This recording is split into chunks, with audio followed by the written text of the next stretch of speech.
திருடனாய் பார்த்து திருந்தாவிட்டால் திருட்டை ஒழிக்க முடியாது. எம்ஜிஆர் திரைப்படங்களிலே குடித்ததாக இல்லை நேரடியாக குடித்ததாகவோ சாட்சிகள் இல்லை.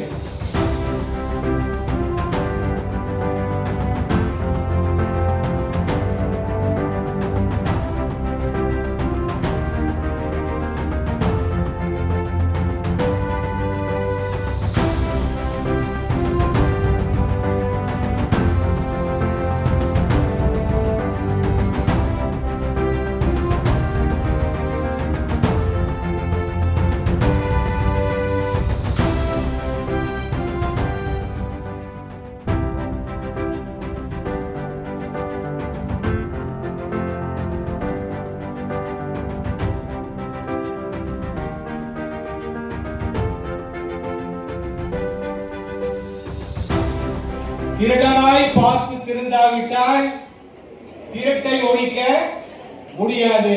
போதையால் தடுமாறுபவர்கள் தன்னைத்தானே திருத்திக் கொள்ளாவிட்டால் வாய்ப்பு இல்லை. டாஸ்மாக் கடை திறந்து வைத்துவிட்டு குடிக்க கூடாது என்று சொல்கிறீர்களே ஐயா என்று கேட்பீர்கள். ஒரு அருமையான கேள்வி நிறைய இடத்தில் கேட்கிறார்கள். அந்த டாஸ்மாக் கடையிலே மிக அழகாக குடி பழக்கம் குடியை கெடுக்கும், குடி பழக்கம் உடல் நலத்தை கெடுக்கும் என்று விளம்பரப்படுத்தி விட்டுத்தான் இருக்கிறார்கள். இதை நீங்கள் நன்றாக புரிந்து கொள்ள வேண்டும். இந்த டாஸ்மாக் கடை இல்லாவிட்டால் இவர்கள் குடிப்பதை நிறுத்தி விடுவார்களா? இது ஒரு பெரிய பட்டிமன்றம் வைத்து நாம் பேசலாம். நிறுத்த மாட்டார்கள்.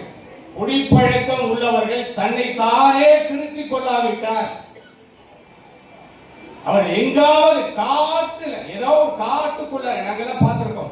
சப் இன்ஸ்பெக்டராக, இன்ஸ்பெக்டராக, டிஎஸ்பியாக நான் பல மாவட்டங்களில் தூத்துக்குடி, ராமநாதபுரம், கோயம்புத்தூர், சென்னை உள்ளிட்ட பல மாவட்டங்களில் நான் பணி செய்திருக்கிறேன். இதை போதை பொருள் சம்பந்தமாக நாங்கள் பார்த்திருக்கிறோம். அந்த போதை பொருள் ஆசாமிகள் எங்கு இருக்கிறது என்று மோப்ப எங்கிருக்கின்ற போலீஸ் நாய்களை விட மிக மோப்ப சக்தியுடன் அங்கே சென்று அதை வாங்குவதை நிறுத்துவது இல்லை. இதில் அந்த செல்போன் என்று சொல்லப்படுகிற ஒரு டெக்னாலஜி அதுதான் இப்பொழுது குழந்தைகளினுடைய மனநிலையை முழுதுமாக ஆக்கிரமித்துக் கொண்டிருக்கிறது என்று நான் சொல்வேன்.